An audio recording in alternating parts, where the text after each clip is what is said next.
দর্শক, আছি এখন জিয়া উদ্যানে। টিয়া পাখি মনে হয় ক্ষুধার্ত। দেখেন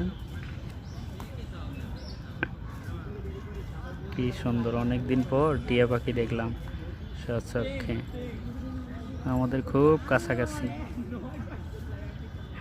মোবাইল চাবির রাখছে এক ভাই, এই ভাইয়া পাশে পড়তেছে, আমি পাশে বসে আছি। আমার কাছে যেমন আগেও আমি বসলে হ্যাঁ, ওই পাখিটাকে এসে বসতো। বসতো না? বাসায় কি পাখি পালতেন ভাই? না, হ্যাঁ, ভাইয়ের কি বসে বসে পড়াশোনা করতেছে, আমিও আসে একটু বসলাম। টিয়া পাখিটাও আমাদের এই জায়গায় আসলো। দেখেন এই যে চাবির রিংটা খাইতেছে ভাইয়া, মোবাইল রাখছে, একটা আমি বড় ফোন বসলে একটা ছোট শালিকটাকে ফোন। এসে বসে আপনার অন্য পাখিটাকে এসে বসে আমি বসলে ও আচ্ছা মাঝে আচ্ছা মধ্যে আচ্ছা। দেখে আমি দেখতে পাই। যাক, মাশাল্লাহ মাশাল্লাহ।